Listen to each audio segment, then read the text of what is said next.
Greeting, guys. How are you? We had 2 intense week in Israel in terms of security and the demonstrations regarding the legal reform. Um, let's try to clear the picture a bit so you guys can understand what's going on. I'm assuming for you guys that are living not in Israel, things can look very complicated and weird and dangerous and all kind of stuff, which is normal. We will try to make things easier for you guys to understand and give you my take on the situation and what we are facing or dealing ahead. So the main issue now in Israel is the legal reform. We had a show, we had a report about that. In one hand, the government that is controlled by the right wing, is going ahead with doing the new laws regarding the legal reform. And in the other hand, the opposition, which led by the left, is demonstrating and doing all kind of protest activities that they think they are legit. Some of it are not legit. Like blocking roads, like disturbing the day-to-day life in Israel, like happened yesterday. Like kind of doing a BDS campaign against Israel because they are being interviewed by all the foreign media that you guys probably watch, and you can get the wrong picture. It's okay not to agree about something. In a democracy, when people go to elect, they elect their representative, which is the Knesset. In Israel, in the last election, the majority of the Israeli public send their representative, meaning the member of Knesset, which they elected the new government, under the ticket of the legal reform. It was very clear. There is a rage in the Israeli public about that. The right wing, if you will ask the right wing, they will tell you the left wing is losing the elections in Israel, but they are trying to control the mechanism or the system in Israel through the Supreme Court. Like actually, if you're a right wing in Israel guy, you will tell, okay, every 4 years I'm electing my representatives because of things I believe. But in the end, a Supreme Court judge is actually running this country. And I can give you a lot of example about that. I don't want to go into it now. That's the right wing take on the situation. The left will say, no, what you are doing now, it's not democracy. You want to be like a dictator, only dictator here in Israel, and they were not willing even to have negotiation with the current government about the legal reform. They say, okay, you guys stop what you're doing, meaning the process of making new laws, which takes a couple of months in any case. So first, stop doing it, and then we talk. That's the big clash. There is a sense in the Israeli public now, or the Israeli street, that we are on the edge of a big clash between Israelis, left and right. I personally think we are not there, but we might be. If things will escalate and the politicians will not find the right way to sit in a room and talk about the legal reform, which is the basic anticipation we have from them, things can go bad. People are talking about like brothers' war. I don't think we'll get there, but maybe. So things are a little bit tight and intensive in Israel in these days. The problem is that the left wing doesn't have true leadership, responsible one, that can say, okay, let's sit, let's talk. They are just encouraging the riots and the demonstrations, which is not a very good thing. I don't know if you guys remember, but in 2005, when Israel withdrew from Gaza, which was a big disaster for the right wing, things didn't escalate as they are escalating now. And this is also what the right wing say. You know, when you guys, the left, when you were in power and you enforce on us this thing, we didn't do what you guys are doing now, but I don't want to get into, we will have a special report about left and right in Israel. What is it? And maybe you guys can get a more clear picture about that. On the side of that, the security situation is not good in Israel. We had 14 casualties this month, in the last month, from terror attacks all over Israel, mainly in Jerusalem area, but not only.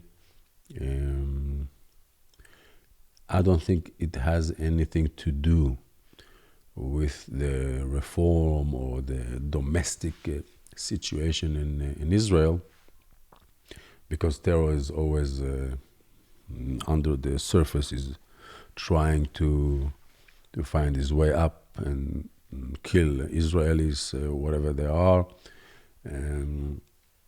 But having said that, I think our enemies is looking upon us and are very pleased. One of the things, I call it the Iron Wall perspective, and I want to talk a little bit about the Iron Wall perspective. My opinion is once our enemies will understand that Israel has a one body, one soul, one nation, united domestically, meaning we don't have big issues between ourselves, then they will realize they cannot beat us. The thing now that the iron wall that was existing here, and by the way led to the Abraham Accord and all the peace agreements with the Arab states without any connection to the Palestinian conflict and Sudan, and you guys know these things. That's because it was the iron wall, because the enemies, our enemies and neighbors, understood that we are united. And Israel is standing strong and not willing to compromise on things we believe as a Jewish state, as Zionist, should like Jerusalem, like the West Bank, like. I think pretty much the same beliefs as believers, as Christians believers had regarding Israel. And this iron wall, it's a little bit cracking now because of the big clashing we have inside of us. Now, the clashing that we have inside of us is a result of Israel being a young state, only 75 years. And there is movements under the ground that are coming to the surface. Left thinks that there are something. The right has this thing. And all these things now coming to the table because of the political, legal crisis in Israel. But it's not only the political and legal crisis. It's a lot of things that is very or not unique when you are a young country to have. If you take the Americans, they had to go to a very big war, kill each other in order to get to a constitution. And the French Revolution and over the history.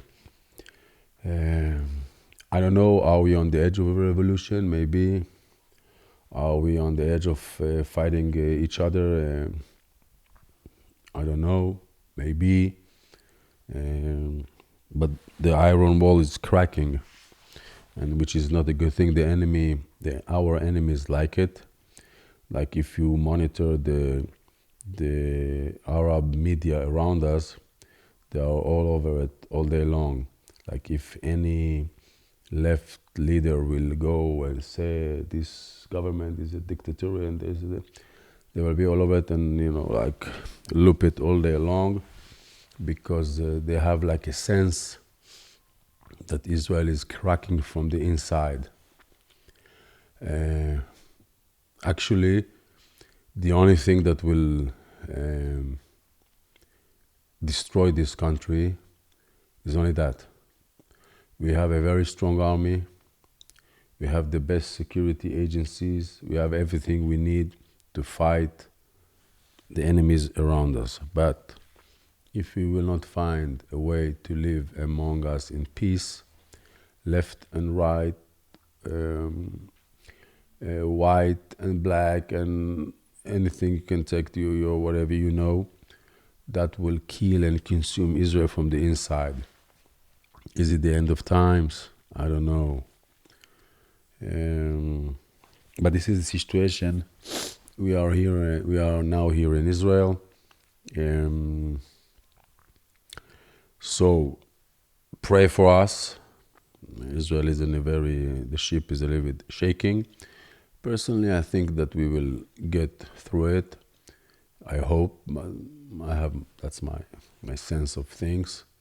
But things are not very good. So pray for us, pray for Israel. I know you guys care about that. So add it to your prayer that we will find a way to live in peace between ourselves, in order the nation to be strong. We are coming to Purim, our Halloween. It's Chodesh Adar month, which is a happy month. As you know, we're going to read what we call Megillat Esther, the story of Esther, which is, I think, the first time that the word Jews was mentioned, because in the Bible it's mentioned only the sons of Israel, and it's the first time, and it's a story of the good beating the evil. So, thank you guys for listening and being with us. Have a Shabbat Shalom. Pray for us. May God bless you all. Thank you very much. Hey guys, I want to remind you about our $5 a month giving campaign. If you want to have an impact on the unreached and unengaged of the world, if you want to see the gospel go forth into the 1040 window, it's as simple as giving $5 a month. We like to say you could give up a cup of coffee and change the Middle East. If you're interested in doing so, you can check out the link below. I believe it's faimission.org/donate or faistudios.org/donate. Thank you very much.